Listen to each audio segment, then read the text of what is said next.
9월 15일 한일 미디어에서 한국 딜로이트 그룹이 미국 비영리 단체인 사회발전조사기구가 발표한 2020년 사회발전조사지수의 결과를 인용해 살기 좋은 나라 순위를 보도했습니다. 보도 내용에 따르면 163개 조사 대상 국가 중 한국은 지난해 23위보다 6단계 상승한 17위를 기록했습니다.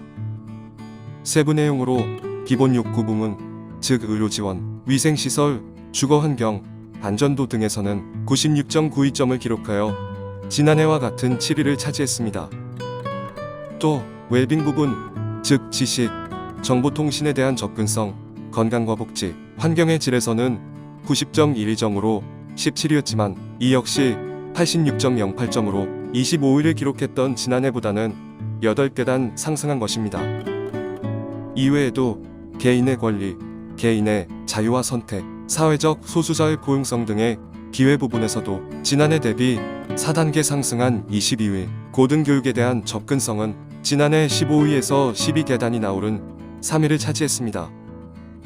상위 탑10 국가로는 1위 노르웨이, 2위 덴마크, 3위 핀란드, 4위 뉴질랜드, 5위 스웨덴, 6위 스위스, 7위 캐나다, 8위 호주, 9위 아이슬란드, 10위 네덜란드로 서구권 국가들이 싹쓸이를 했습니다. 참고로 아시아 3개국 중에서 상승을 한 나라는 한국이 유일하며 일본은 3단계 하락한 13위, 중국은 11단계 하락한 100위였습니다. 기사 내용은 이 정도가 다였습니다. 특별히 가치 판단의 내용이 들어가는 것이 없는 정보 전달 그 이상도 이하도 아니었습니다.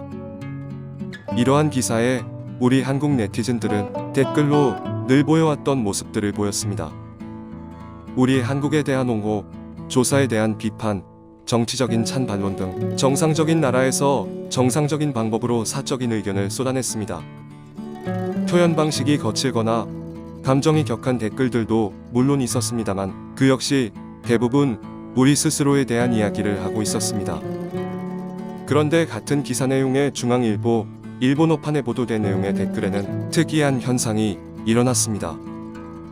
물론 중앙일보 일본어판이다 보니 한국에 대한 정보 중심이긴 했지만 기본적으로 일본이 한국보다 앞선 순위에 있었고 그다지 일본을 자극할 만한 내용은 없었습니다. 하지만 대부분의 댓글은 한국에 관한 이야기였습니다.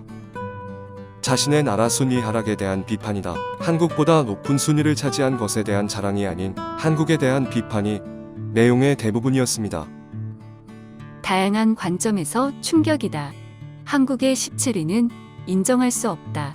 저임금의 부동산을 필두로 계속되는 고물가, 특히 안보 걱정은 끝이 없다. 북이 언제 도발해 올지 모른다. 미사일에 대처할 수 있는 시간이 너무 짧다. 그 조사 회사는 뭐야? 세계가 어떻게 평가하든 일본이 넘버원이라고 생각하고 있어. 일자리도 있고 굶어 죽지도 않아. 아무리 생각해도 한국이나 중국에서 태어나고 싶은 생각은 없어. 한국은 한국인 스스로 해랑국이라고 하는데 군사 분계선 너머에는 세상의 낙원이라는 국가가 있지. 김정은이 통치를 해주면 세계에서 가장 살기 좋은 나라가 될지도 몰라. 문 대통령도 그렇게 되도록 노력하고 있고요. 장래에는 더 순위가 상승하겠지요. 여전히 일본이 신경 쓰여 어쩔 수가 없나 보네. 그냥 이쪽 보지 말라고 한마디 하고 싶다. 일본보다 아래인데 어떻게 저렇게 의기양양할 수 있을까? 랭킹이 올라가서 그렇게 보일 수도 있지만 현실은 아직도 미치잖아. 여전히 현실을 직시하지 못한 채 꿈을 꾸는 습성이 기사에도 나타나 있다. 정말 수고하고 있다고 말해줄 수밖에 없네.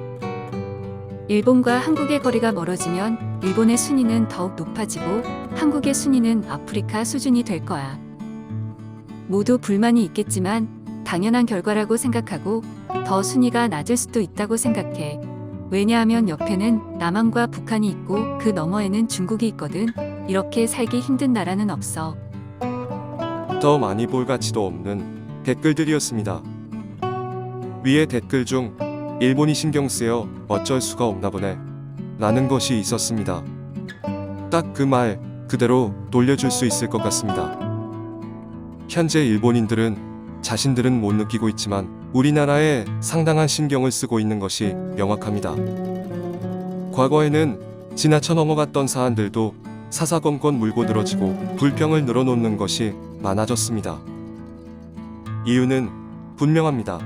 그만큼 그들의 인식에 한국과 일본의 격차가 좁혀진 것입니다. 즉, 여유가 없어진 것입니다. 사람이 여유가 없어지면 젠틀함이 사라집니다. 조급해집니다. 가면에 가려졌던 본 모습이 드러납니다. 흥분하지 말고 조금 이성을 찾기를 바랍니다. 사람이 너무 극단적으로 변하면 정말 큰일 납니다. 언제나 사실을 기반으로 저희만의 해석을 내놓는 컨텐츠를 만들겠습니다. 응원해주시는 모든 분들께 감사드리며 이상 타임앤 이슈였습니다.